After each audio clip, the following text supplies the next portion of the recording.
Another store bites the dust. Another store bites the dust. And another one down, and another one down, and another store bites the dust. All right, that's good.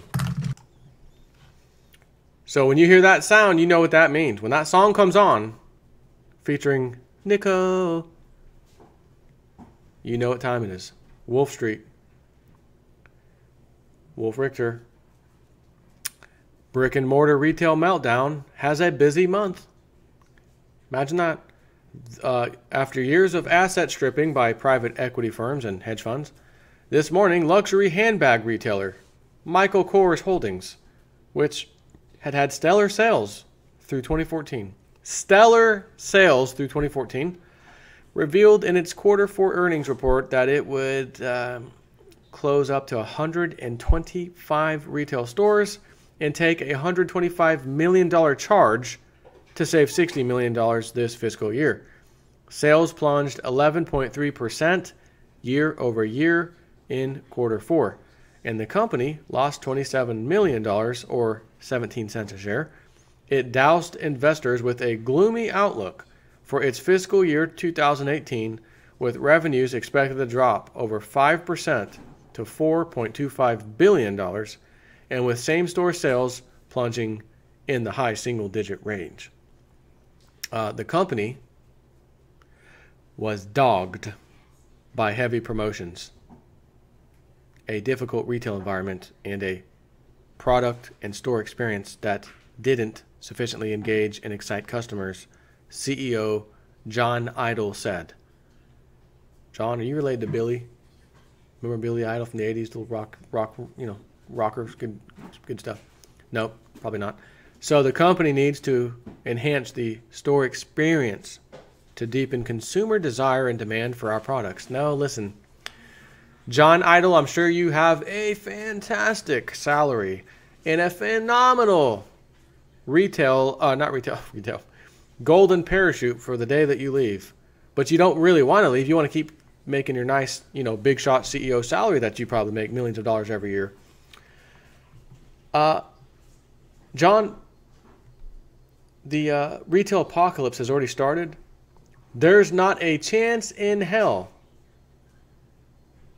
that the company needs to enhance the store experience to deepen consumer desire and demand for our products. No. You see, John, every freaking consumer that you can think of, for the most part, are in debt up to their eyeballs and ears. I almost said earballs. I almost did it, but I didn't. In debt up to their eyeballs and earballs. And that might have something to do with it. And again, Amazon, I know they're taking some market share, but according to a lot of numbers that I've read recently, it's not as big as you might think or imagine. It is the retail apocalypse, Mr. John Idol. Despite a new $1 billion... What was my first video today? Wasn't it something about these companies, their stocks just go up, they're not making money really, their stocks are skyrocketing anyways, and it's due to stock buyback or stock repurchase programs. We borrowed a bunch of money from the banks at almost near zero, super low interest rates, and we use that excess money to buy back our own stock to pump it up. Didn't I just do a video on that, this first one? So let me continue. Despite a new $1 billion stock repurchase program funded with the money the company is losing, so to speak, shares still plunged 8.5%. So again, I got to ask Lindsay Williams. Lindsay, you said earlier this year, jump on essentially the Trump train and ride all these stocks and everything's going to look great and just America's going to be great again, at least for now.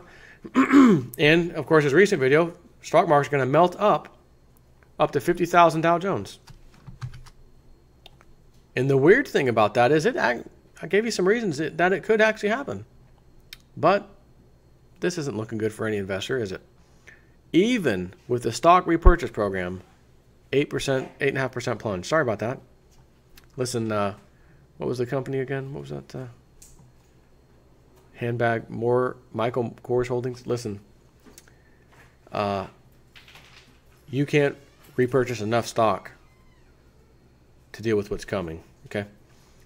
But anyways, other retailers aren't so lucky. On June 1st, Gymboree, a children's clothing retailer, will face an interest payment on its debt that it is unlikely to make.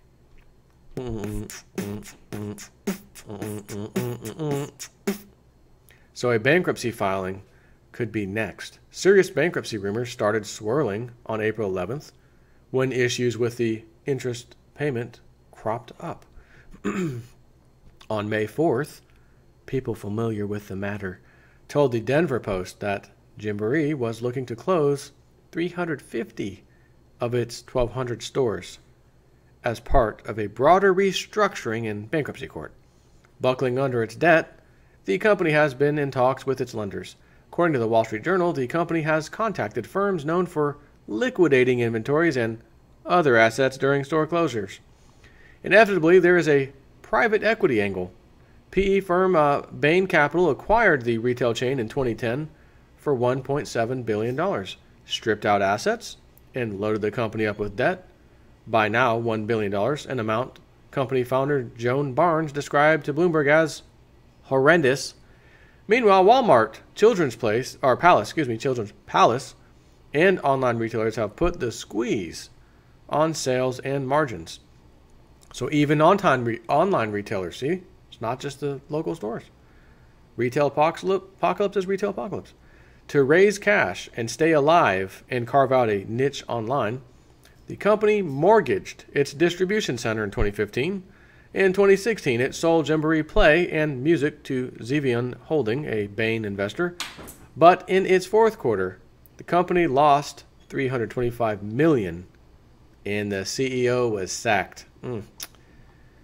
Bain Capital has been buying up Gymboree's beaten-down bonds to have more leverage during the bankruptcy and participate in what Bain hopes will be Gymboree's revival. A person familiar with the matter told Bloomberg. As of April, prices for those bonds collapsed to 4 cents on the dollar. Bain's equity stake is essentially worthless. This has become a common PE game in the run-up to bankruptcy filing, buying the bonds to get more leverage and possibly, as part of the bankruptcy, exchange those bonds for equity and regain ownership after much of the debt has been shed, only to start all over again. On May 25th, tell me if you heard this one. Sears Holdings announced that quarterly sales had plunged another 20% year over year. They were down 46% from quarter 1 2014 and 63% from quarter 1 2007. That gives you an idea of anything. The plunges are accelerating, and given the endless store closings, cuts in advertising, and so on, revenues are now projected to drop to zero by quarter 1 2020. Whoa. And I'm going to show you a chart that's going to shock you. It's going to look pretty damn scary in just a second. In theory, in practice, a bankruptcy filing is on the horizon. It's hard for a highly indebted retailer run by a hedge fund manager to keep going when sales just disappear. And about that chart, here it is. Quarter 1 2014. Actual revenues is this blue line. And then the trend, of course. Again, is it a one-off or is it a trend? This is a trend. And it looks pretty accurate. Somewhere around 2020, the game is over. And that's for Sears specifically. It'll probably happen before that. And I think I might have mentioned this one. On May 15th, Rue 21 filed for bankruptcy. A teen apparel chain, which once had 1,179 stores in the U.S., has already started closing 400 stores in April and may close more stores. During the bankruptcy process, Rue 21 expects to continue normal business operations, it said. This came after people familiar with the matter had told DebtWire in April that Rue 21 had missed principal and interest payments on its debt and was preparing to file for bankruptcy. Once again, there is a private equity angle. The company was acquired by PE firm Apax in 2013 for about $1 billion Back in September 2013, problems were already piling up when J.P. Morgan, Bank of America, and Goldman Sachs had trouble selling the junk debt they pledged to sell to fund the buyout. It took less than 4 years to blow up the company. But Apax might still come out ahead. This is a pre-packaged filing. The company said it had entered into a restructuring agreement with lenders holding 96.8% of the company's secured term loan and 60.2% of the company's unsecured notes. Apax is part of that deal. More for you. On May 11th, it was the merry, merry month of May. So we have May 15th, May 11th, May 25th. Oh, we're off to a great start here. On May 11th. Oh, wait. May 4th. Any other one? May 4th. May 4th, May 11th, May 15th, May 5th, excuse me. And missed it by a day, June 1st, merry month of May. Marsh grocery store chain in Indiana and Ohio filed for Chapter 11 bankruptcy. At its peak in 2006, it operated 116 supermarkets and 154 convenience stores. And the private equity angle? During the LBO boom that year, the Marsh family sold the chain to PE firm Sun Capital for $325 million. I bet they're looking right now saying, guys, family, you're going to tell this story to your future generations of our family and future generations of that family. Just keep going down the line, generations to come, of how we made out like a bandit and got out when we could. Tell them Papa and Mama did a great decision. It'll be a bedtime story for generations. Sun Capital then did what PE firms do. Cut expenses, close some stores, strip out some assets, and load the company up with debt. It took the PE firm 10 years to get through with this. At the time of the bankruptcy filing, Marsh was down to just 67 stores. In the filing, it said it already sold its in-store pharmacy business to CVS Pharmacy. It's trying to find a buyer for the stores and proposed an auction on June 12th. If a buyer does not materialize, the stores will be shuttered. When the company notified the Indiana Department of Workforce Development that it may have to lay off 1,535 workers, it blamed unexpected difficulties and increased competition. How in the living hell? 4.4% unemployment. Jobless numbers look great this month. Revision, they revised higher. That's not. Somebody pinch me. I'm dreaming right now. And so are you if you believe these freaking numbers the government and the Federal Reserve gives us. On May 4th, again, do I need to mention? Ford, 20,000 layoff. 200,000 workforce, 10%. They said they're laying off 20,000. That's no small number now, is it? Next one and final one. On May 4th, Central Grocers filed for bankruptcy protection after General Mills, Coca-Cola, and other suppliers filed an involuntary Chapter 7 liquidation petition for the grocer, claiming it owed them $1.7 million, according to the Wall Street Journal. Other suppliers, too, have gotten cold feet as the company has run out of liquidity to pay them. The cooperative of grocery wholesalers in the Midwest sells its Centrella brand products to independent retail chains.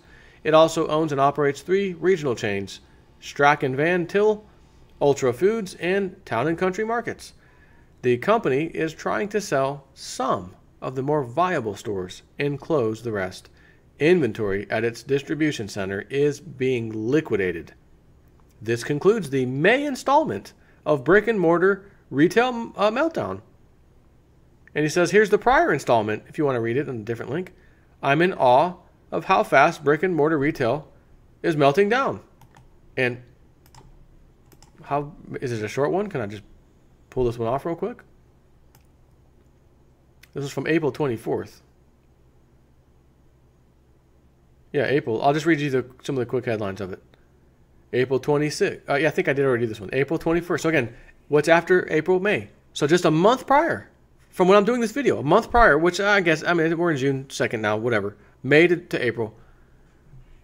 April 21st, Bebe Stores announced, again, that'll be closing all of its 180 stores by the end of May and liquidate all merchandise and fixtures in the store. It might also file for bankruptcy to get out of the store leases. It will only sell online. April 19, Neiman Marcus, luxury retailer with 42 stores around the country and 2 Bergdorf Goodman stores in Manhattan, announced that in order to preserve cash, it would not pay interest on a bond issue in cash, but in kind. The payment in kind option had been written into the bond covenant. At the time, creditors didn't care. Now they'll get the coupon on these $600 million in 8.75% notes. On March 3rd, sources told Reuters that Neiman Marcus has hired investment bank Lazard Ltd. to help restructuring its nearly $5 billion in debt though it was, these sources insisted, not an immediate risk of bankruptcy. April 17, Marsh Supermarkets. We just discovered that, right? 3 weeks earlier, it stopped paying rent on 6 Indianapolis stores, etc. So the writing was on the wall. But we already covered that store, in all fairness. Next one, Arhaus, a furniture retailer that designs its own furniture with 67 stores in 25 states, has appointed a chief restructuring officer. I didn't even know there was such a damn thing. CFO, CEO, COO. Well, what's your title, Jason? Before I became CRO of a company. I'm sorry, what? CRO. That's my title. Forgive me. What is that? Oh, Chief Restructuring Officer. Yeah, this turret's going bankrupt. I need to restructure. Again, Rue 21, April 4th, was already a problem. They had 1,000 stores, missed a principal and interest payment. Again, they were already in the spotlight. April 4th, Payless. You know, Payless Shoes. Payless Inc., the discount shoe retailer with almost 22,000 employees and over 4,000 stores in 30 countries, filed for Chapter 11 bankruptcy. Its plan to slash its debt in half. It said it would immediately shutter 400 stores in the U.S. and Puerto Rico. But you're not shuttering stores in other countries. What does this mean? What I've been trying to tell you all this damn time. The U.S. is in a decline. This is the end of the American Empire, the New Age Roman Empire. This is how empires fall. This is a thermometer gauge that you can look at well in advance to see what the hell is going to be happening. This is it. Sears again, March 20th. We already know that one. March 11th, which again, this is from April. Now we're into March. Gordman stores, over 100 locations in 22 states, filed for Chapter 11. March, Gander Mountain, shuttered 32 of its 160 stores. Radio Shack, again, we know about that one from March. Filed for bankruptcy for the second time. It will close 200 stores and evaluate options of the remaining 1,300. H.H. Gregg, March 6th. March 1st, BCBG Max Azria, filed for bankruptcy. So, this is 1 month earlier, friends. 2 months if you want to go back to the ones in March. March, April, May. This is month after month after month. Again, it's just a one-off. And we have some of the greatest data being displayed from the Fed, from the government, from the economists on CNBC. And just the other day, I did a video. Bad news came out. Economically, up. Market's tanking a little bit. Not bad, tanking a little bit. 2 hours later, we revised what we just sent out. Looks a lot better than we revised. Markets rally. Markets rally. I don't know if I've ever seen this happen or that happen, where a report comes out, data. Here's our data. This wasn't as good as expected. That wasn't as good as expected. Markets start tanking on the data, the news, and then 2 hours later, you repeat what you just did, except you change some things around, and it looks better now. Markets rally. I don't believe any of these data points coming from the government, from the Fed, etc. I only believe the stuff that you can really look at and say, okay, that's real. You can't fake that. For example, the video I just did right now. You can't fake that. Chapter 11, Chapter 7, closings, restructuring, hire, fire. You can't fake that now, can you? If the government could, they would. Take care.